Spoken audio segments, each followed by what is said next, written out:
ॐ सहना भवतु सहनौ भुनक्तु सह वीर्यङ्करवावहै तेजस्विनावधीतमस्तु मा विद्विषावहै। ॐ शान्ति शान्ति शान्तिः। शङ्करं शङ्कराचार्यं केशवं बादरायणं सूत्रभाष्यकृतौ वन्दे भगवन्तौ पुनः पुनः। ईश्वरो गुरुरात्मेति मूर्तिभेदविभागिने व्योमवद्व्याप्तदेहाय दक्षिणामूर्तये नमः। ॐ पार्थाय प्रतिबोधितां भगवता नारायणेन स्वयं व्यासेन ग्रथितां पुराणमुनिना मध्ये महाभारतम् अद्वैतामृतवर्षिणीं भगवतीम् अष्टादशाध्यायिनीम् अम्ब त्वामनुसन्दधामि भगवद्गीते भवद्वेषिणी।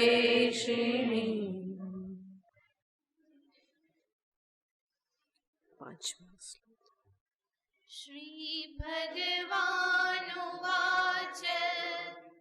न हि कश्चित् क्षणमपि जातु तिष्ठत्य कर्म कृत कार्यते ह्यवशः कर्म सर्वः प्रकृतिजैर्गुणैः कर्मेन्द्रियाणि संयम्य य आस्ते मनसा स्मरन् इन्द्रियार्थान् विमूढात्मा मिथ्याचारः स उच्यते। यस्त्विन्द्रियाणि मनसा नियम्यारभतेऽर्जुन कर्मेन्द्रिये कर्मयोगम् असक्तः स विशिष्यते। नियतं कुरु कर्म त्वं कर्म ज्यायो ह्यकर्मणः शरीरयात्रापि च ते न प्रसिद्ध्येद कर्मणः। यज्ञार्थात् कर्मणोऽन्यत्र लोकोऽयं कर्मबन्धनः।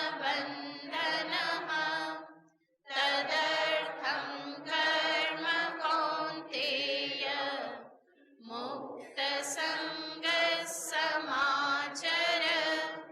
सह यज्ञाः प्रजा सृष्ट्वा पुरोवाच प्रजापतिः अनेन प्रसविष्यत्वम्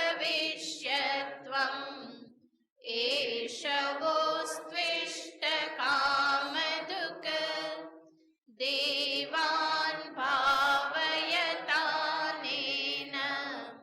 ते देवा भावयन्तु वः। परस्परं भावयन्तः श्रेयः परमवाप्स्यथ।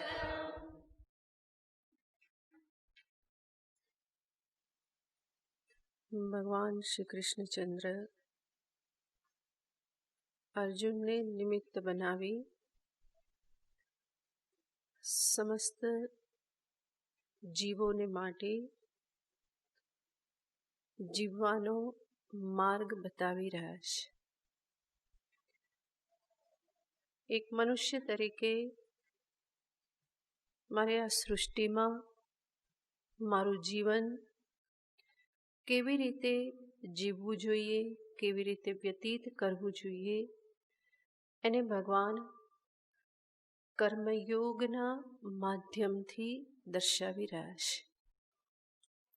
કર્મયોગ છે કે જે મનુષ્યને સાચા અર્થમાં કર્મમય જીવન જીવતા શીખવાડે છે. મનુષ્યનું સ્વાભાવિક જીવન કર્મોથી ભરેલું છે. અનેક પ્રકારના કર્મો એ કરે છે અને એ કર્મને કરવાની કળા શીખવી એનું જ નામ છે જીવન જીવતા શીખવું. મનુષ્ય આ સૃષ્ટિનો એક ભાગ છે અને ભગવાન કર્મયોગ થકી દર્શાવી રહ્યા છે કે મનુષ્યએ કેવી રીતે આ સૃષ્ટિમાં તાલમેલ જાળવીને બીજા અનેક જીવો અને અનેક જે પણ તત્વો જે છે એ સર્વની સાથે સુમેળ સાધી અને કેવી રીતે જીવન જીવવું એને ભગવાન દર્શાવી રહ્યા છે.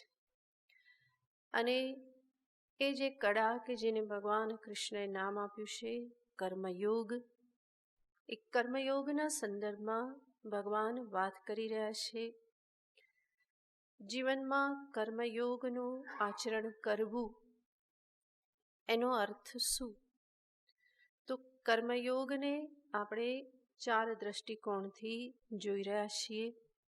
સ્વયં ભગવાન કૃષ્ણ એ 4 દ્રષ્ટિકોણથી વાત કરે છે, જેમાં 2નો આપણે વિચાર કરેલો, કર્તવ્ય બુદ્ધિ અને યજ્ઞ બુદ્ધિ. યજ્ઞ બુદ્ધિ શબ્દનો અર્થ થાય છે સમજ. કર્તવ્ય બુદ્ધિથી કર્મ કરવા યાને કર્મના સંદર્ભમાં એવી સમજદારી રાખવી કે આ મારું કર્તવ્ય છે, ઈશ્વર દ્વારા મને સોંપવામાં આવેલું કાર્ય છે. યજ્ઞ બુદ્ધિ એનો અર્થ છે કર્મમાં એવી સમજ રાખવી કે આ મારું યજ્ઞ કાર્ય છે. અને યજ્ઞ બુદ્ધિના આપણે યજ્ઞ શબ્દના 3 અર્થ જોયેલા હતા, વિસ્તૃત વિચાર કરેલો છે. તો યજ્ઞ ભાવનાથી કર્મ કરવું, પોતાના કર્મને યજ્ઞ સમજીને કરવું એ કહેવાય યજ્ઞ બુદ્ધિ. અને આના જ અનુસંધાનમાં ભગવાન વાત કરી રહેલા હતા, દેવાન ભાવયતાનેન તે દેવા ભાવયંતુ વઃ પરસ્પરમ ભાવયંતઃ શ્રેય પરમ વાપ્સ્યથ. આપણે જે સૃષ્ટિ જોઈ રહ્યા છીએ એક સ્થૂલ સૃષ્ટિ છે અને આ સ્થૂલ જગતની પાછળ એક સૂક્ષ્મ જગત પણ છે. આધિભૌતિક જગતની પાછળ આધિદૈવિક જગત છે, જે આધિદૈવિક જગતના અનુગ્રહથી એની શક્તિથી આ આધિભૌતિક જગત ચાલી રહેલું છે. તો એ સૂક્ષ્મ જગત છે જેને શાસ્ત્રીય પરિભાષામાં દેવતા કહેવામાં આવે છે. સૃષ્ટિના ભિન્ન ભિન્ન ભાગને એ સંચાલિત કરે છે, એના એ નિયંતા છે. અને આપણી પરંપરામાં છે જ સૂર્ય દેવતા છે, ચંદ્ર દેવતા છે, પૃથ્વી દેવતા, અગ્નિ દેવતા, વરુણ દેવતા. તો જલ જે આપણે જોઈએ છીએ એ સ્થૂલ જલ છે અને એ જલના અધિષ્ઠાતા દેવ એ છે વરુણ દેવ. એવી જ રીતે સ્થૂલ અગ્નિ અને એના દેવ જે છે અગ્નિદેવ, વાયુ દેવતા.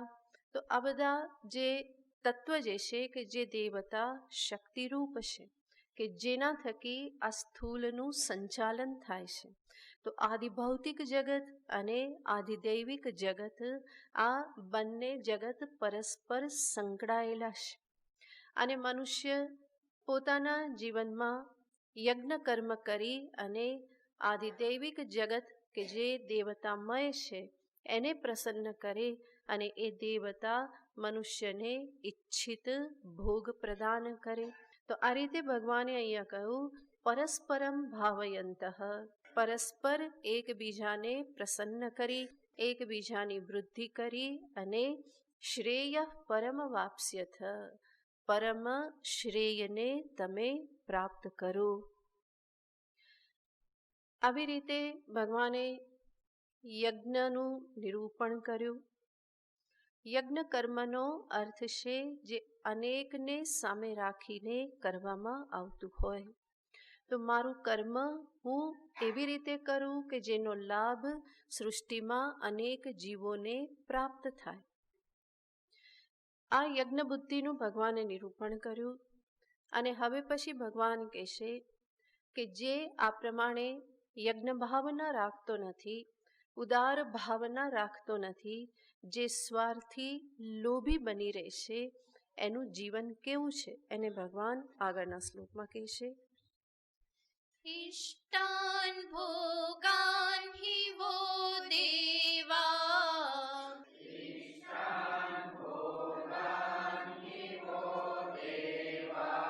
દાસ્યન્તે યજ્ઞ ભાવિતાઃ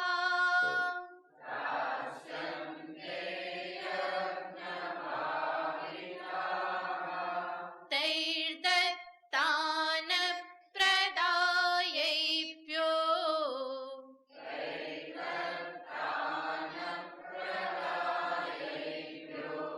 યો ભુङ्क्ते સ્તેન એવ સઃ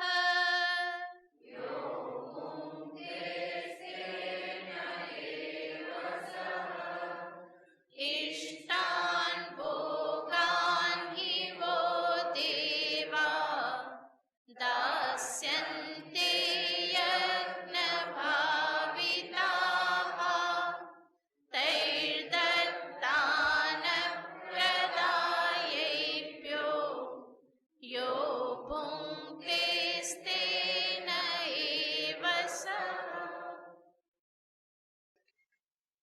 ઇષ્ટાન ભોગાન હિ વો દેવાઃ દાસ્યન્તે યજ્ઞ ભાવિતાઃ. યજ્ઞ ભાવિતાઃ અને યજ્ઞથી પ્રસન્ન થયેલા એવા દેવો. ઇષ્ટાન ભોગાન વહ દેવાઃ દાસ્યન્તે, દેવતા તને ઈચ્છિત ભોગ પ્રદાન કરે છે અને એમનું આપેલું તૈઃ દત્તાન એભ્યઃ અપ્રદાય, એમાંથી એમને કંઈ પણ આપ્યા વગર જે માત્ર પોતે જ ભોગવે છે, તો ભગવાન એને કહેશે સ્તેન એવ સઃ, એ તો કોણ છે? ચોર છે. તો ભગવાને જે શબ્દ વાપર્યો એના પરથી આપણને ખ્યાલ આવે સ્વાર્થ વૃત્તિ, લોભ વૃત્તિ, અહમ કેન્દ્રિતતા એ ભગવાનને જરા પણ પસંદ નથી. લોભ સ્વાર્થ રહિત એવા જીવનથી દેવ પણ પ્રસન્ન થાય છે. એટલા માટે જ આપણી પરંપરા છે કે હંમેશા આપણને જે પ્રાપ્ત થાય છે એમાંથી કેટલુંક આપણે બીજાના માટે વાપરીએ. અને આ જે પરંપરા જે છે એ મારા હૃદયને ઉદાર બનાવે છે, વિશાળ બનાવે છે, બીજાનો વિચાર કરતા મને શીખવે છે. તો દેવતાઓને માટે પ્રદાન કરવું, અન્ય જીવોને માટે પ્રદાન કરવું, મનુષ્યને માટે પ્રદાન કરવું, આ બધું જ એક પ્રકારે યજ્ઞ કર્મ છે. એટલા માટે જ આપણી સંસ્કૃતિ છે ભગવાનના દર્શન કરવા જઈએ તો જરૂર કંઈક ત્યાં મૂકીએ છીએ.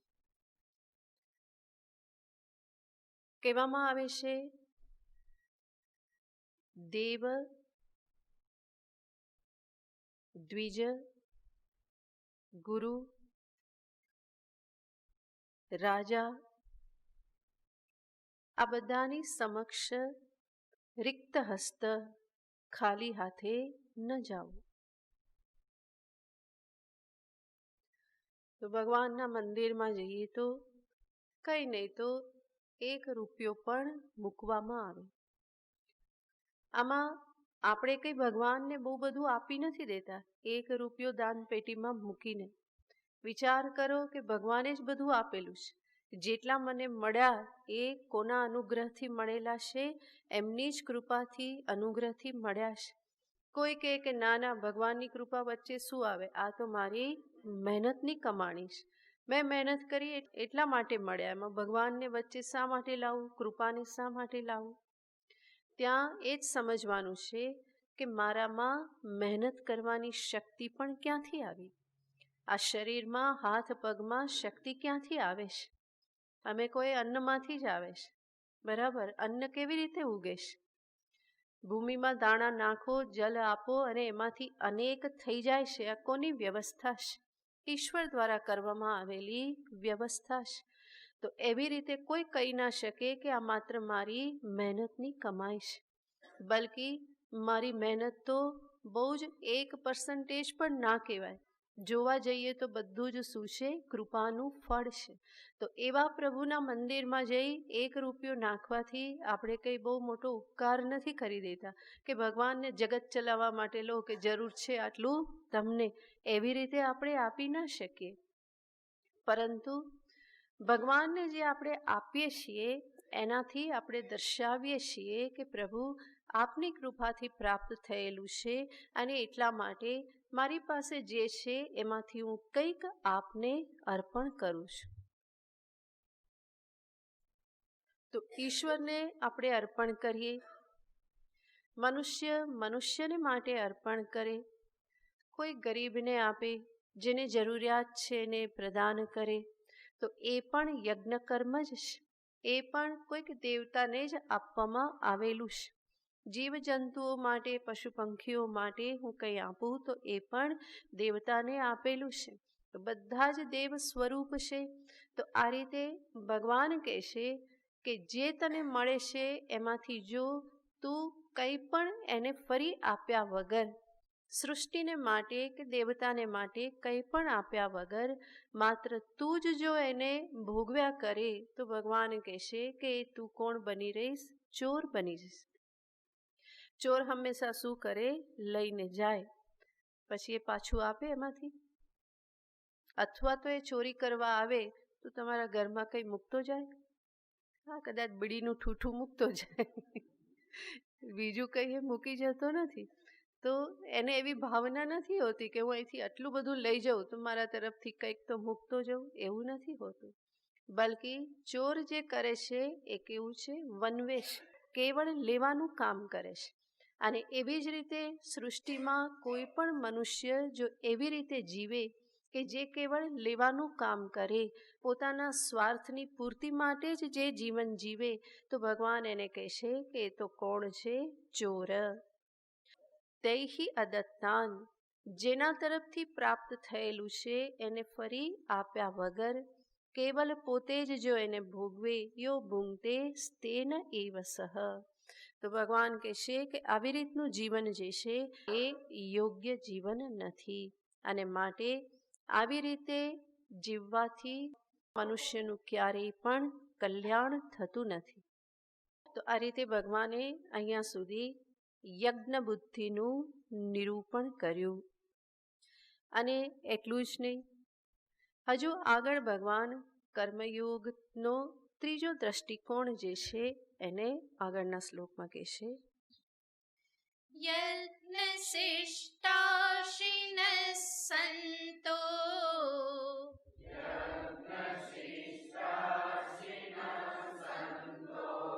મુચ્યન્તે સર્વકિલ્બિષૈઃ મુચ્યન્તે સર્વકિલ્બિષૈઃ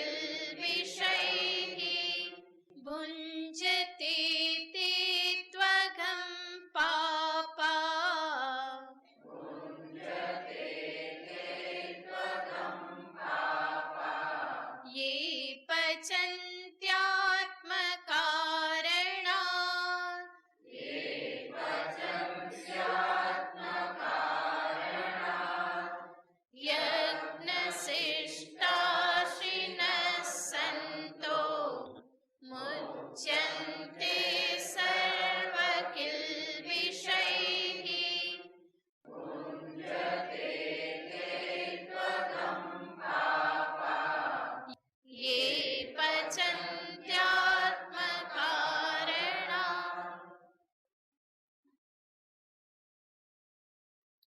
કર્મયોગનો ત્રીજો દ્રષ્ટિકોણ કે જે મુખ્યતયા કર્મફળને સામે રાખીને કહેવામાં આવેલ છે, જેને કહેવાય પ્રસાદ બુદ્ધિ.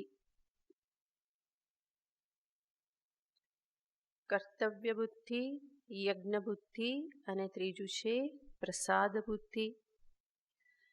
આને જ બીજા શબ્દમાં કહીએ તો કર્મને પોતાના ચિત્તની શુદ્ધિ માટેનું સાધન સમજીને કર્મ કરવું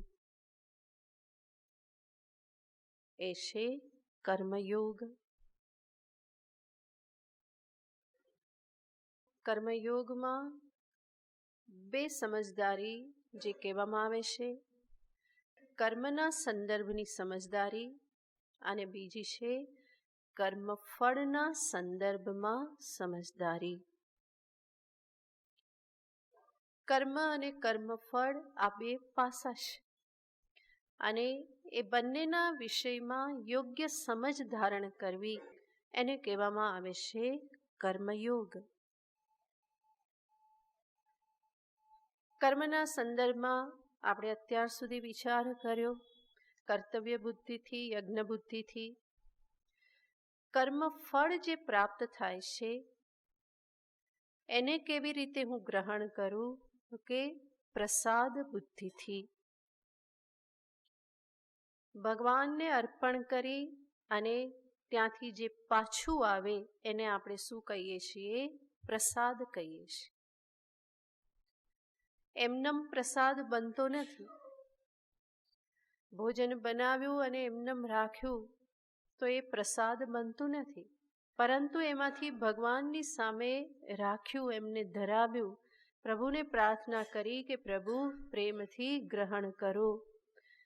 આવી રીતે ભગવાનને અર્પણ કર્યું અને પછી આપણે પાછું લઈએ તો એ જ અન્ન શું બની જાય છે?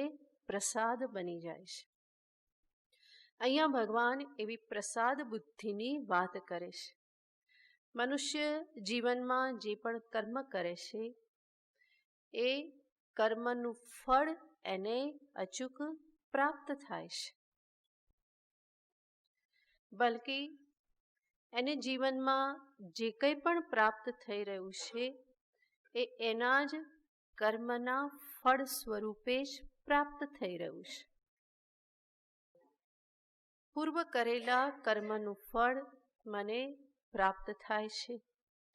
આજે કરું, આવતીકાલે થાય, આજે કરું, સાંજે થાય, આજે કર્મ કર્યું, વર્ષ પછી પ્રાપ્ત થાય, આવતા જન્મમાં પ્રાપ્ત થાય, પૂર્વ કરેલા કર્મનું ફળ આ જન્મમાં પ્રાપ્ત થાય. તો જીવનમાં જે કંઈ પણ પ્રાપ્ત થઈ રહેલું છે એ પોતાના કર્મના ફળરૂપ જ છે. અને કર્મફળ સ્વરૂપે જે પણ પ્રાપ્ત થાય એને પ્રસાદ સમજી અને ગ્રહણ કરવું. કર્મયોગી પોતાના કર્મને પ્રભુને અર્પણ કરે છે, ઈશ્વરાર્પણ ભાવનાથી કરે છે, યજ્ઞ ભાવનાથી કરે છે. અને એ કર્મ જ્યારે ફળ સ્વરૂપે ફરી પ્રાપ્ત થાય તો એ એના માટે શું બની રહેશે? પ્રસાદ બની રહેશે. મનુષ્યને જીવનમાં આગળ વધવાને માટે, જીવનમાં એને શાંતિથી દૂર રાખનાર, પ્રસન્નતાથી દૂર રાખનાર જો કોઈ તત્વ હોય, એની ઉન્નતિમાં કોઈ બાધક બનનાર હોય તો એ છે મનુષ્યનો પોતાનો અહંકાર અને એના જ અંતરના રાગદ્વેષ.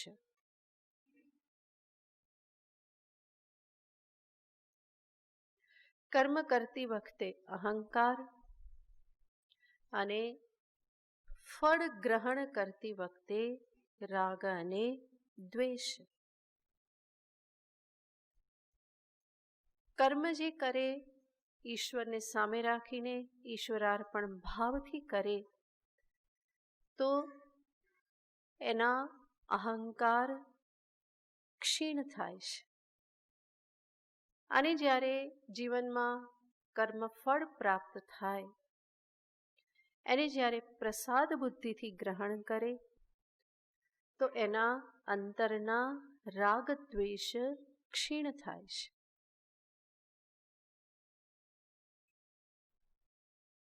જે પણ મને પ્રાપ્ત થાય હું સમજું કે આ પ્રભુનો પ્રસાદ છે, અને પ્રભુનો પ્રસાદ સમજું તો મારી પાસે જે છે એના માટે હું સ્વાર્થી નહીં બનું, કે મને જે મળ્યું છે માત્ર હું જ ભોગવું એવી ઈચ્છા નહીં રહે. પ્રસાદના સંદર્ભમાં હંમેશા આપણને ભાવના રહેતી હોય છે કે હું વધારે ને વધારે એને વહેંચું. એટલા માટે પ્રસાદ થોડો હોય તો એમાંથી પણ બહુ બધા લોકોને વહેંચી શકાય છે. થોડું થોડું લઈ અને બધા એને ગ્રહણ કરે છે.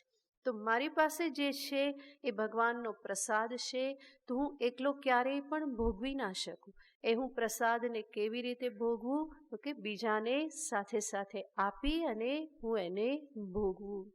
તો પ્રસાદ બુદ્ધિથી મારો જે રાગ જે છે, લોભ છે, આસક્તિ જે છે એ બધું ક્ષીણ થાય છે. મને યોગ્ય ફળ ન મળ્યું તો એના પ્રત્યે દ્વેષ થાય છે, દુઃખ થાય છે.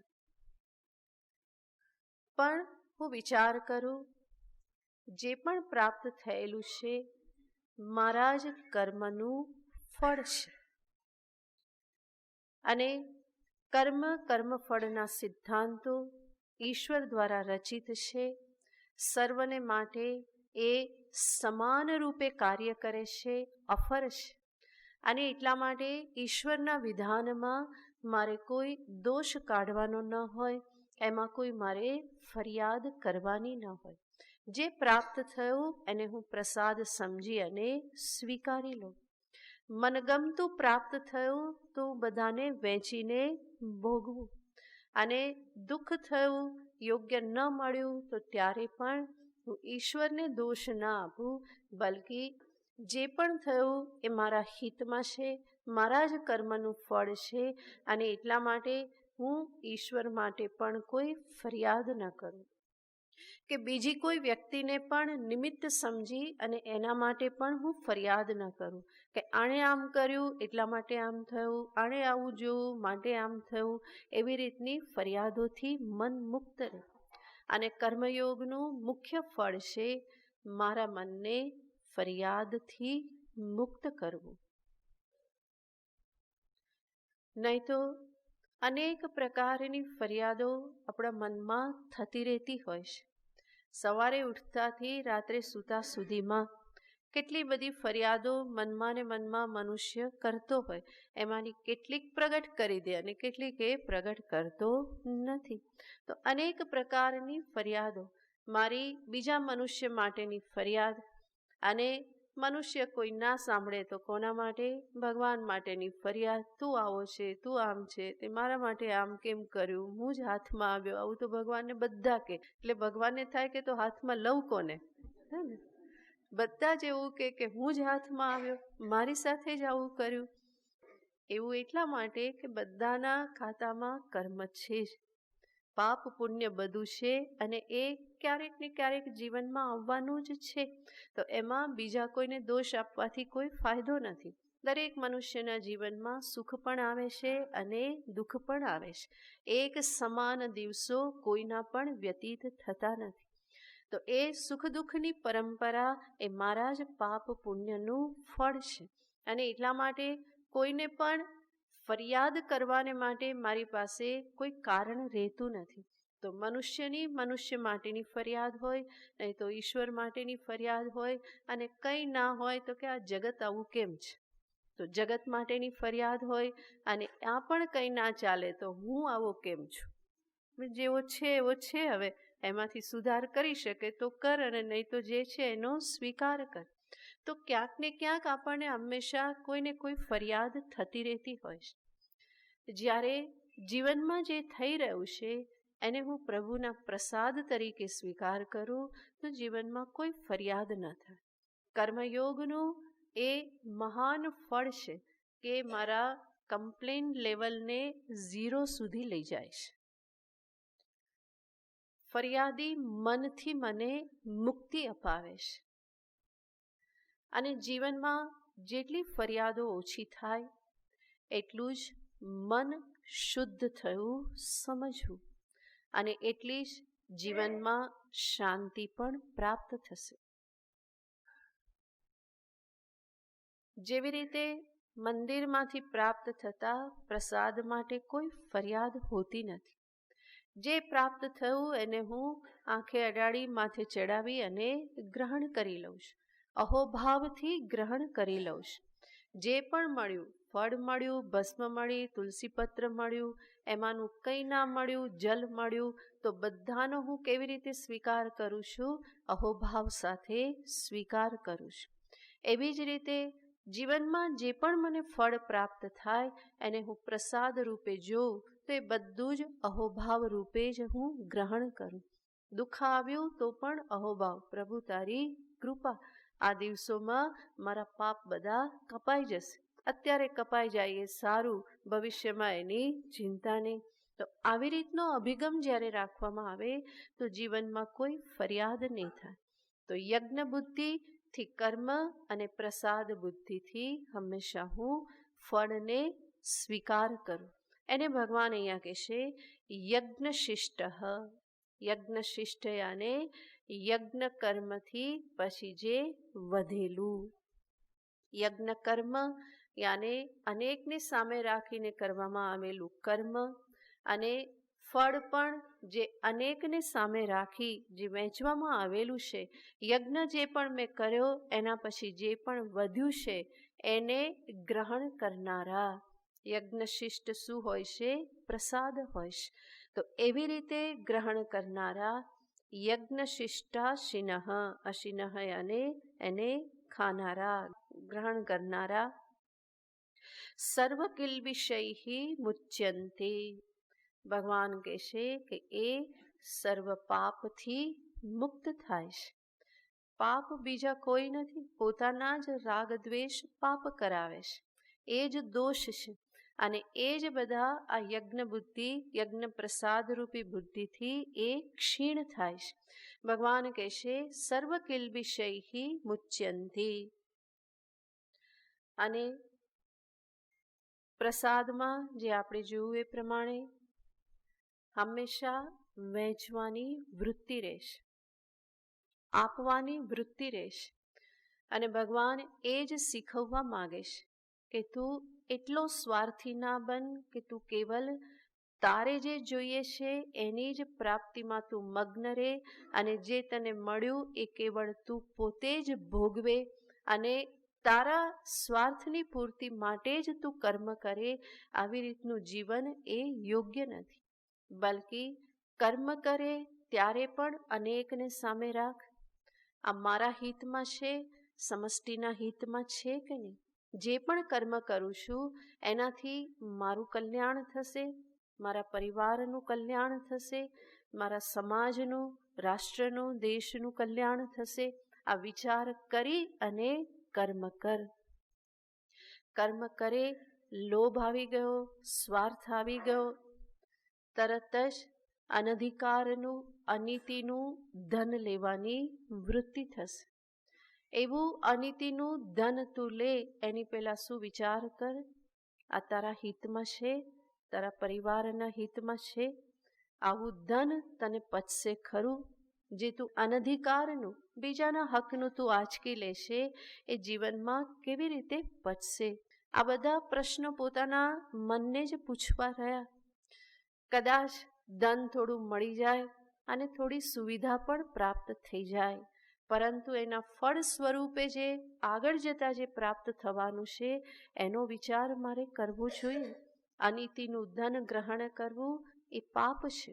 અનધિકારનું કંઈ પણ લેવું એને શાસ્ત્રમાં પાપ કહેવામાં આવે છે. અને એટલા માટે કર્મ કરું તો અનેકને સામે રાખીને, કર્મ ફળનો સ્વીકાર કરું ત્યારે પણ હું બીજાનો વિચાર કરું કે આમાંથી હું બીજા માટે કંઈક વાપરું.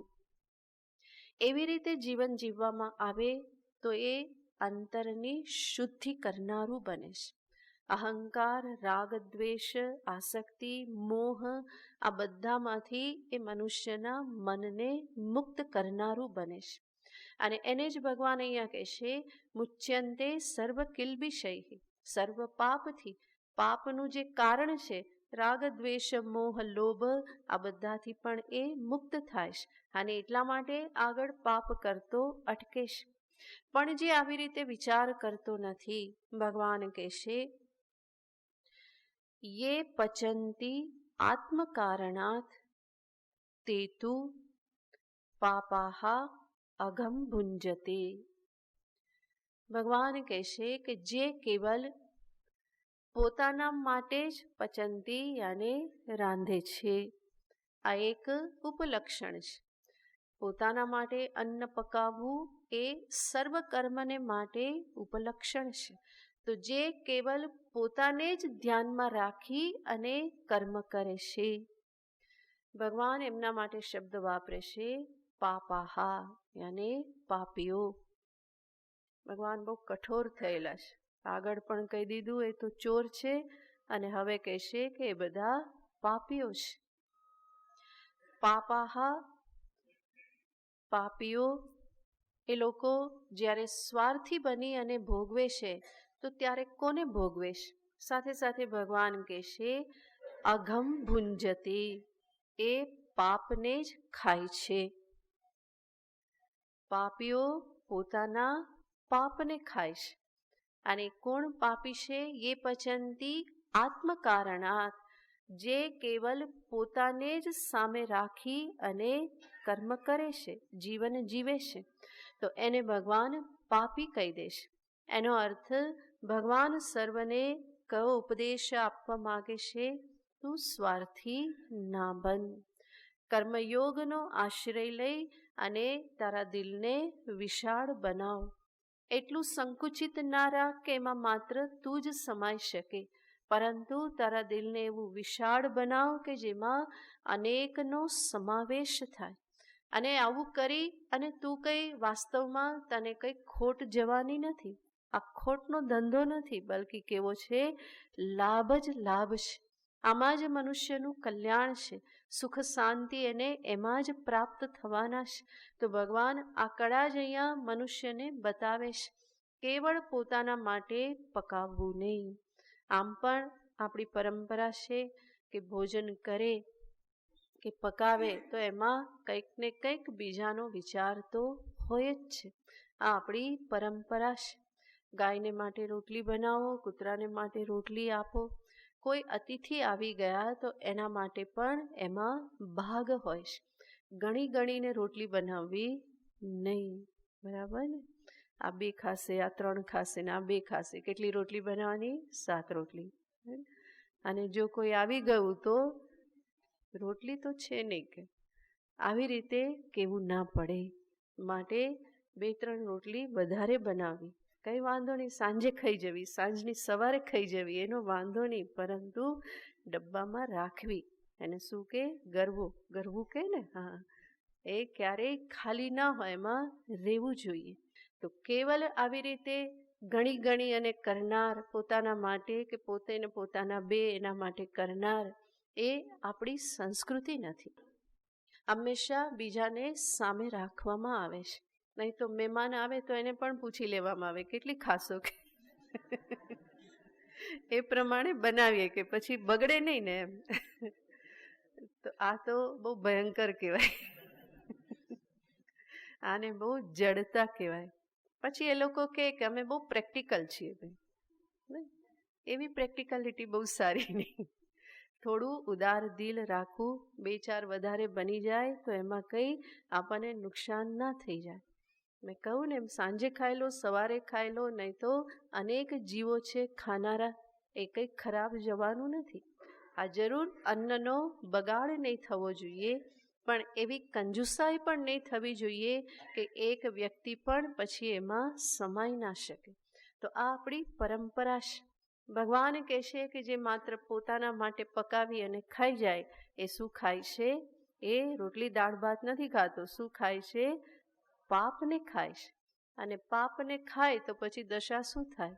એ પાપી જ બની રહે અને એના ફળ સ્વરૂપે જીવનમાં દુઃખ જ દુઃખ એને પ્રાપ્ત થાય.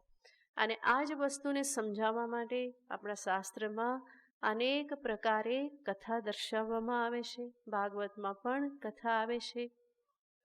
વહેંચીને ખાવાનું હંમેશા કહેવામાં આવે છે. ઈશાવાસ્ય ઉપનિષદ પણ શું કહેશે? તેન ત્યક્તેન ભુંજિતાહ. હંમેશા ત્યાગનો ઉપદેશ આપવામાં આવે છે. વધારે નહીં તો થોડું પણ, જેટલું પણ પોતાની પાસે છે એમાંથી થોડુંક પણ બીજાના માટે કાઢો. તમને જે મળ્યું છે એ સમાજ તરફથી મળ્યું છે, કેવળ માત્ર મારી મહેનતથી મળ્યું નથી. અનેક તત્વોનો એમાં ફાળો છે. આકાશ, વાયુ, અગ્નિ, પાણી, પૃથ્વી ના હોત તો શું કરી શકત? આ શરીર જ ના હોત. શરીર જ શેમાંથી બનેલું છે? એ જ પંચ તત્વમાંથી બનેલું છે. તો એવી રીતે ક્યારેય આપણે અહંકાર કે અભિમાન કરી ના શકીએ કે આ કેવળ મારી જ મહેનતનું ફળ અને એટલા માટે કેવળ મારો જ અધિકાર છે. આવી રીતે સમજવું એ મૂર્ખામીની પરાકાષ્ઠા છે. બલકી ભગવાન કહેશે કે એમાં એ પાપ જ ભેગું કરે છે અને પાપની પરિણતિ છે જીવનમાં હંમેશા દુઃખ પ્રાપ્ત થાય, હતાશ થાય, નિરાશ થાય. બધું બાહ્ય રીતે હોવા છતાં પણ મનમાં હંમેશા અજંપો રહે. અનીતિના ધનથી કદાચ ઘર મોટું થઈ જાય, ફર્નિચર સરસ થઈ જાય, પડદા લાગી જાય, એસી આવી જાય, કાર આવી જાય, બધું જ થઈ જાય, પરંતુ મન કેવું રહે? હંમેશા અશાંત રહે, અજંપો બની રહે, એક ઉદ્વેગ બની રહે. તો એ કોનું ફળ છે? એ જ પાપનું ફળ છે. બાહ્ય સુવિધા મળે અને છતાં પણ એ સુવિધામાં સુખનો અનુભવ નહીં થાય. જીવન સુવિધાથી યુક્ત બનવું અને એમાં સુખ પ્રાપ્ત થવું, આ બંને બહુ જ અલગ વસ્તુ છે. માટે જ ક્યારેય પણ અનીતિથી ધન ક્યારેય પણ ઘરમાં લાવવું નહીં. અને કદાચ ભાઈઓ લાવે તો બહેનોએ ના પાડવી કે આવું ધન ક્યારેય પણ ઘરમાં ન આવે. અને બહેનો માગે તો ભાઈઓએ સમજાવવાનું કે જે આપણને નીતિથી મળે એટલામાં ઘર ચલાવો, આપણી અપેક્ષાઓને ઓછી રાખીએ, પરંતુ ક્યારેય પણ અનીતિ, અપ્રમાણિકતાના માર્ગે ક્યારેય પણ જઈએ નહીં. બાળકો પણ મા બાપને કહે અમારા માટે અનીતિ ન આચરશો, અને મા બાપ પણ એને સમજાવે કે બેટા ક્યારેય અનીતિ ન કરવી, કારણ કે એ પાપ છે. લોભ, સ્વાર્થ, આ બધું પાપનું મૂળ છે. અને ભગવાન એ જ અહીંયા કહી રહેલા છે. આવી રીતે જો કંઈ પણ ભોગવશો તો એ પાપને જ ભોગવો છો, જે જીવનમાં દુઃખ રૂપે જ પ્રાપ્ત થવાનું છે. ભુંજતે તે ત્વગમ પાપાહ યે પચન્ત્યાત્મ કારણાત કેવલાગો ભવતી કેવલાદિ. વચન છે શાસ્ત્રનું કે જે એકલો ખાય એ શું ખાય છે? પાપ ખાય છે. માટે ચોરીને કંઈ ખાવું નહીં. ઓકે, આગળના શ્લોકમાં ભગવાન કર્મયોગ માટેનો ચતુર્થ દ્રષ્ટિકોણ દર્શાવે છે. આગળના 3 શ્લોકમાં अन्नात् भवन्ति भूतानि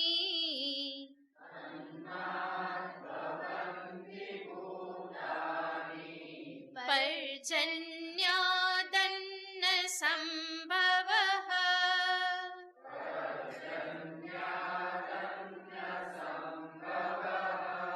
यज्ञात् भवति पर्जन्यो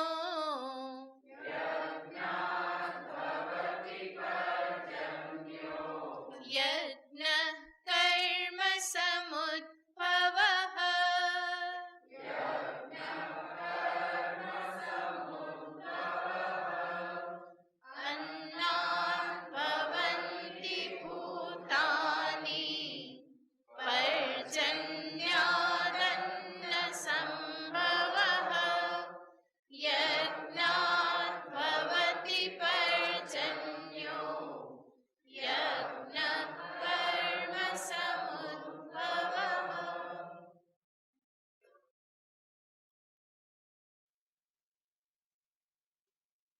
આ શ્લોક અને આ પછીના 2 શ્લોકમાં ભગવાન ચતુર્થ દ્રષ્ટિકોણને દર્શાવે છે. જે ચતુર્થ દ્રષ્ટિકોણ છે ધર્મ બુદ્ધિ. અને અહીંયા ધર્મ શબ્દનો અર્થ થાય સૃષ્ટિ ચક્રની સુસંવાદિતા જાળવી રાખવાને માટે કરવામાં આવતું કર્મ. જગતની સંવાદિતા, હાર્મની જાળવી રાખવાને માટે કરવામાં આવતું કર્મ.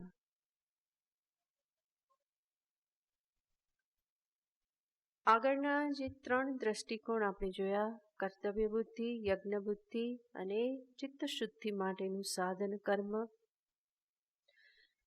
આ ત્રણેય દ્રષ્ટિકોણ જે છે એમાં ઈશ્વરને, મોક્ષને સામે રાખવામાં આવે છે. કેટલાક લોકો હોય છે કે જે ઈશ્વરને સ્વીકાર ન કરે, શાસ્ત્રોને સ્વીકાર ન કરે, જેને નાસ્તિક કહેવામાં આવે. તો આગળના જે 3 દ્રષ્ટિકોણ, કર્તવ્ય બુદ્ધિ કે જેમાં પરમાત્માને જગન નિયંતા, જગત સ્વામી જગન્નાથ તરીકે સ્વીકારી અને એની આજ્ઞાના પાલન રૂપે હું કર્મ કરું છું, આવી ભાવના છે. યજ્ઞ બુદ્ધિમાં પણ યજ્ઞયાને પરમાત્મા વિષ્ણુ અથવા વિરાટ જગત રૂપે પ્રગટ થયેલા પ્રભુ, આવી રીતે ઈશ્વરને સામે રાખી અને હું પૂજા રૂપે મારા કર્મને કરું. અને ચિત્ત શુદ્ધિ માટે હું કરું એનો અર્થ ચિત્ત શુદ્ધિપૂર્વક હું આગળ જઈ અને આત્મજ્ઞાન પ્રાપ્ત કરી અને મોક્ષને ઝંખું છું. કેટલાક લોકો એવા હોય જે કે અમે કોઈ ઈશ્વરને માનતા નથી. ઈશ્વરની શું જરૂર છે, જગત તો એમ જ ચાલી રહેલું છે, કોઈ નિયંતાની જરૂર નથી. સ્વભાવસ્તુ પ્રવર્તતે, ગીતાનું એક વાક્ય પકડી લે છે કે આ તો બધું ચાલ્યા કરે છે, બધું એમ જ બધી વ્યવસ્થા ગોઠવાયેલી છે, કોઈ ઈશ્વરને વચ્ચે લાવવાની જરૂર નથી. એ ભગવાનને હું એનો દાસ કે હું એનો ભક્ત, આવું કંઈ અમને સ્વીકાર્ય નથી. અમને મોક્ષ પણ જોઈતો નથી. અમે જે છીએ ફરી ફરીને જન્મ લઈએ ના લઈએ, અમારા માટે બધું બરાબર છે. તો આવી રીતની વિચારસરણી ધરાવનાર, જેને નાસ્તિક કહેવામાં આવે, એને પણ જીવનમાં કર્મ તો કરવાના જ છે. દરેક મનુષ્યનું જીવન કર્મથી ભરપૂર છે. એ કર્મ કરે તો આગળના 3 દ્રષ્ટિકોણ તો એને સ્વીકાર્ય નહીં બને, પરંતુ આજે ચતુર્થ દ્રષ્ટિકોણ જે છે એને એ પણ સ્વીકારી શકે છે. જગતમાં એકરૂપતા, સુસંવાદિતા, તાલબદ્ધતા જળવાઈ રહે, એ તો બધા જ ઈચ્છે છે. આસ્તિક નાસ્તિક સર્વ આ ઈચ્છે છે કે જગતમાં એક હાર્મની જળવાય. અને એટલું જ નહીં, કોઈ પણ વિચારશીલ મનુષ્ય સમજી શકે કે આ એક આખું સૃષ્ટિ ચક્ર ચાલી રહેલું છે.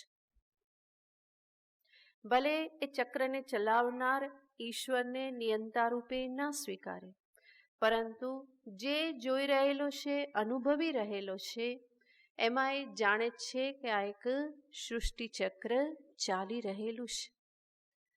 અને આ જે સૃષ્ટિ ચક્ર ચાલી રહેલું છે એમાં સૃષ્ટિના દરેક તત્વો પોતાનું યોગદાન આપી રહ્યા છે. અને એટલા માટે હું મારું યોગદાન આપું એ મારું કર્તવ્ય થઈ જાય છે. તો આવી રીતે સૃષ્ટિની તાલબદ્ધતા, હાર્મની જળવાઈ રહે, એને સામે રાખી અને જે પોતાના કર્મ થકી એમાં યોગદાન આપે, તો એવા કર્મને જ કહેવામાં આવે ધર્મકર્મ. સૃષ્ટિમાં આ ચક્રને ચલાવવામાં મારું કંઈક યોગદાન આપવું એ મારો ધર્મ છે. આવી ભાવનાથી જે પોતાના કર્મ કરે તો એને કહેવાય ધર્મ બુદ્ધિ. અને ધર્મ બુદ્ધિ આને કર્મના સંદર્ભમાં એવી સમજદારી કે હું આ સૃષ્ટિ ચક્રમાં મારું કંઈક યોગદાન આપું, એવી ભાવનાથી જે કર્મ કરે, કર્મયોગ કરે, તો એ ભાવનાને કહેવાય ધર્મ બુદ્ધિ. ધર્મ શબ્દનો અર્થ થાય છે ધરતી ઇતિ ધર્મ, દત્તે ઇતિ ધર્મ, જે ધારણ કરી રાખે. આ સૃષ્ટિ ધારણ થઈ રહી છે શેના આધારે? ધર્મથી. તો જે ધારણ શક્તિ છે એ જ શું છે? ધર્મ છે. એમાં સંવાદિતા જળવાઈ રહે, તાલબદ્ધતા જળવાઈ રહે, તો સૃષ્ટિ ધારણ થઈ રહે. અને એટલા માટે સૃષ્ટિની સ્થિતિમાં પણ કારણ શું છે? ધર્મ જ કારણ છે. વિચારશીલ મનુષ્ય જોઈ શકે કે આ સૃષ્ટિમાં બધું એકબીજાની સાથે સંકળાયેલું છે. અને એટલા માટે જે પણ સંકળાયેલ છે એ બધા પોતપોતાનું યોગ્ય રીતે યોગદાન આપે તો સમસ્ત સૃષ્ટિ યોગ્ય રીતે ચાલે. જેમ દ્રષ્ટાંતથી જોઈએ તો આપણું આ જે શરીર જે છે એ ચાલી રહેલું છે. શેના આધારે? શરીરમાં અનેક અંગો છે અને એ અનેક અંગો પોતપોતાનું કાર્ય કરી રહેલા છે.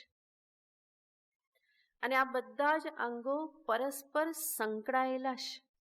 કોઈ એક અંગનું સ્વતંત્ર અસ્તિત્વ નથી, પરંતુ બધા જ અંગો ભેગા મળીને જ આ શરીર છે. અને એ અંગો પોતપોતાનું કાર્ય કરે છે, જેના પરિણામે આ શરીર ધારણ થાય છે. તો આપણું શરીર જે છે એ પણ સ્વયં એક મહાન સૃષ્ટિ છે. અંદર કેટલું બધું કામ થઈ રહેલું છે ત્યારે આ શરીર ચાલે છે. એમાં જો કોઈ એક અંગ હડતાળ પર ઉતરી જાય તો બધી જ વ્યવસ્થા ખોરવાઈ જાય છે. જેનું જે પ્રમાણે નિશ્ચિત કાર્ય છે, જેણે જે પ્રમાણે યોગદાન આપવાનું છે, એ યોગદાન એ આપી રહેલ છે. આપણા હાર્ટને નક્કી કરી દેવામાં આવ્યું છે કે ક્યારેય રજા નહીં મળે. જો એ ક્યારેક રજા માગી લે તો ફેલ, બધું ફેલ. તો એના માટે એ જ નિશ્ચિત છે, જ્યાં સુધી જીવન ત્યાં સુધી ધબકતા રહેવું, એનું કામ કરતા રહેવું. ફેફસા એનું કામ પણ સતત ચાલ્યા કરે છે, ક્યારેય એને રજા નથી. બાકી બહુ ડિફિકલ્ટ કામ છે. શ્વાસ લીધો અને તરત કાઢ્યો, આટલી વારમાં એને શું કરી દેવું પડે? પૂરા શરીરને ઓક્સિજન પહોંચાડી દેવો પડે અને ફરી કાર્બનને એ બહાર કાઢી દેશે. તો કેટલું બધું પરિવર્તન એક ક્ષણમાં એણે કરી દેવું પડે છે. તો એ કાર્ય ક્યાં સુધી ચાલે છે? જીવનના અંત સુધી ચાલ્યા કરે છે. એ પણ જો ક્યારેક રજા રાખી દે તો કેટલી તકલીફ થઈ જાય. કિડની કામ કરતી બંધ થઈ જાય તો બહાર કેટલું મોટું મશીન એનાથી કામ લેવું પડે અને એ પણ લાંબુ ચાલે નહીં. લીવર કે હું કામ નહીં કરું તો તકલીફ થઈ જાય.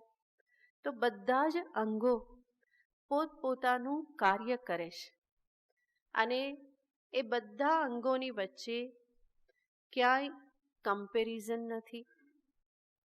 આને આવું કામ આપ્યું, મને આવું કામ સોંપ્યું, આનું આટલું મહત્વ ને મારું આવું મહત્વ, આ આટલું સારું કામ કરે ને મને આવું ગંદુ કામ સોંપ્યું, નીચેના અંગો કે અમને આવી ગંદકીનું કામ કેમ સોંપ્યું, આવું કોઈ સરખામણી નથી. એમની વચ્ચે કોઈ હરીફાઈ પણ નથી, કમ્પેરિઝન પણ નહીં, કોમ્પિટિશન પણ નહીં. જે જ્યાં છે અને જેવી રીતનું કાર્ય સોંપ્યું છે, શરીરના બધા જ અંગો એ રીતે કાર્ય કરે છે, પોતપોતાનો ધર્મ નિભાવે છે અને એના પરિણામે આ શરીર જે છે એ ધારણ થાય છે. હાથ, પગ, નાક, જીભ બધું જ કેવું કામ કરે છે, પોતપોતાની મર્યાદામાં પોતાને સોંપવામાં આવેલું એ કાર્ય કરે છે.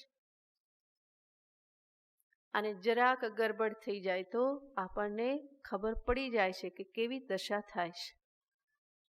ખોરાક લીધો અને અન્નનળીમાંથી જવો જોઈએ ને એમાંથી ક્યાં કામ થઈ ગયું તો શું થાય? શ્વાસનળીમાં થોડુંક ગયું તો આખું વ્યવસ્થા તંત્ર આખું ખોરવાઈ જાય છે. અને ભગવાનની કેવી વ્યવસ્થા છે કે આપણે ખોરાક ગ્રહણ કરીએ, અંદર જાય ત્યારે એવી વ્યવસ્થા થઈ જાય છે કે એ અન્નનળીમાં જ જાય, પેલી બાજુ બંધ થઈ જાય છે. તો આ બધું કાર્ય અંદર થઈ રહેલું છે અને એ એક વ્યવસ્થા જળવાય છે. એટલા માટે આ શરીર ધારણ થાય છે, કોઈ કમ્પેરિઝન વગર, કોઈ કોમ્પિટિશન વગર. બધાની વચ્ચે શું છે? હાર્મની છે, એક પ્રકારની સુસંવાદિતા છે, તાલબદ્ધતા છે. ત્યાં કોઈ કોઈને પાછળ રાખી અને આગળ નીકળી જવા માંગતું નથી, બલ્કિ જ્યાં છે જે કાર્ય સોંપવામાં આવ્યું છે એ કાર્ય દરેક અંગ નિભાવી રહેલા છે અને એના પરિણામે આ શરીર ધારણ થાય છે. જેવું આ શરીરમાં એવું જ આપણે બાહ્ય જગતમાં જોઈએ, કોઈ મશીન હોય તો એમાં પણ શું હોય છે? દરેક સ્પેર પાર્ટ્સ જે છે એનું પોતાનું કાર્ય છે અને એ બધા પણ હળી મળીને એકબીજાની સાથે તાલબદ્ધ થઈ અને કાર્ય કરે છે. તો ત્યાં પણ બધા જુદા જુદા અંગો છે અને એ પણ કેવી રીતે કરે છે? ત્યાં પણ હરીફાઈ નથી કે કોઈ પ્રકારની કમ્પેરિઝન નથી. જે મશીનરી જે છે એમાં એક નાના સ્ક્રૂનો પણ એટલો જ ભાગ છે, જેટલા કોઈ મોટા સાધનનો યોગદાન હોય એટલું જ યોગદાન શેનું છે? એક સ્ક્રૂનું પણ યોગદાન છે. તો એ બધા ઓર્ગન પણ કેવી રીતે કામ કરે? હળી મળીને કામ કરે. વ્યષ્ટિ સ્તર પર જોઈએ કે પછી આ ભૌતિક સ્તર પર જોઈએ, એ સમાન નિયમ ક્યાં લાગુ પડે છે? સમષ્ટિ સ્તર પર. જેવી રીતે આ એક શરીર અનેક અંગોથી બનેલું અને અનેક અંગોની એ સુસંવાદિતા, સુમેળથી એ ધારણ થાય છે, એવી જ રીતે આ સમષ્ટિ સમસ્ત જગત જે છે એમાં પણ અનેક પ્રકારના ભાગ છે, અનેક પ્રકારના બધા ઓર્ગન છે, તત્વો જે છે. એ બધાની વચ્ચે સુમેળ હોય તો આ સમષ્ટિ જગત પણ યોગ્ય રીતે ધારણ થઈ શકે. એનો અર્થ કે ત્યાં કોઈ એક વસ્તુ મહત્વની નથી. જેવી રીતે આપણા શરીરના દરેક અંગો મહત્વના છે, એવી જ રીતે સમસ્ત સૃષ્ટિના દરેક તત્વો જે છે એ મહત્વના છે. દરેક ઓર્ગન, બધું જ શું છે? તો કે ઓર્ગન જ છે, ત્યાં કોઈ માલિક છે નહીં. એટલા માટે કહેવામાં આવે ને ઓર્ગેનાઇઝેશન. ઓર્ગેનાઇઝેશન એમાં બધા કોણ હોય? ઓર્ગન જ હોય. એમાં કોઈ હક જમાવે તો ના થાય કે આ આમ જ છે. ત્યાં બધા જ એક અંગરૂપ છે, ભાગરૂપ છે. જેવી રીતે આપણા શરીરમાં કોઈ અંગ એવું ના કહી શકે કે આ બધું જ મારું છે, હું માલિક છું અને તમે બધા મારા દાસ છો, એવું કોઈ કહી ના શકે. હા, જરૂર અંગ મહત્વનું એ પ્રમાણે કહી શકાય કે જેમ આપણા શરીરમાં મસ્તક મહત્વનું છે, એને મહત્વ આપવામાં આવે છે, પરંતુ એ જ માત્ર નથી. એ મસ્તક પણ ધારણ ક્યારે થશે, સીધું ક્યારે રહેશે? જ્યારે હૃદય ધબકતું હશે. એમાં કંઈ ગરબડ થઈ ગઈ તો મસ્તક પણ ઢળી પડશે. તો કોઈ પણ એક અંગ માત્ર મહત્વનું અને બીજા બધાનું કોઈ જ મહત્વ નહીં, એવી રીતે ન હોઈ શકે. એ જ રીતે આ જગતમાં અનેક તત્વ છે, પંચતત્વ, સૂર્યચંદ્ર, આ બધું તો છે જ, સમસ્ત પ્રકૃતિ છે. મનુષ્યો છે એ પણ એ સૃષ્ટિનો એક ભાગ છે. માત્ર મનુષ્ય જ નથી, એના માટે જ માત્ર છે એવું કહી ના શકાય. એની સાથે પશુઓ પણ છે, પંખીઓ છે, અનેક જીવજંતુઓ છે. આ બધા જ આ સૃષ્ટિના ભાગરૂપ છે, બધા જ ઓર્ગન છે, અને દરેક ઓર્ગને પોતપોતાનું કાર્ય કરવું રહ્યું. મનુષ્ય એવું સમજે કે ના, આ સૃષ્ટિ મારા માટે જ છે, મારો જ અધિકાર છે, હું જ બધું ભોગવી લઉં, તો એની વૃત્તિ યોગ્ય નથી, જે આજકાલ જોવામાં આવે છે. અને એના પરિણામે જ એ જીવનમાં અનેક આપત્તિઓનો સામનો કરે છે. તો એવી રીતે જીવન જીવવું એ યોગ્ય નહીં. ભગવાન કહેશે કે આ એક સૃષ્ટિ ચક્ર છે, અને એ ચક્રમાં તારે ગોઠવાઈ જવું રહ્યું. જેવી રીતે શરીરના દરેક અંગોએ યોગ્ય રીતે ક્યારે કરવું રહ્યું. ક્યારેક કોઈક અંગ કામ ન કરે તો શું કરવામાં આવે? સર્જરી કરીને એને કાઢી નાખવામાં આવે, એનો કોઈક વિકલ્પ રાખી દેવામાં આવે, અથવા એના વગર ચાલતું હોય તો એને કાઢીને છોડી જ દેવામાં આવે. તો એવી રીતે આ સૃષ્ટિમાં પણ જો હું એ ચક્રમાં ન ગોઠવાઈ જાઉં તો હું અંતે ફેંકાઈ જાઉં. માટે હું કે જે આ સૃષ્ટિના એક ઓર્ગન રૂપ છું, મનુષ્ય એક ઓર્ગન છે, એણે પણ શું કરવું રહ્યું? આ સૃષ્ટિ ચક્રમાં પોતાનું યથાયોગ્ય યોગદાન આપવું રહ્યું. આ પ્રકારની ભાવના સાથે જે કર્મ કરવામાં આવે તો એને ભગવાન કર્મયોગ રૂપે દર્શાવે છે. અને જે સૃષ્ટિ ચક્ર ચાલી રહેલું છે, એ કેવી રીતનું સૃષ્ટિ ચક્ર છે એને ભગવાન આ 3 શ્લોકોમાં દર્શાવે છે, જેને આપણે પછી જોઈશું. ઓમ પૂર્ણમદ પૂર્ણમિદં પૂર્ણાત પૂર્ણમુદચ્યતે પૂર્ણસ્ય પૂર્ણમાદાય પૂર્ણમેવાવશિષ્યતે. ઓમ શાંતિ શાંતિ શાંતિ. હરિ ઓમ શ્રી ગુરુભ્યો નમઃ. હરિ ઓમ.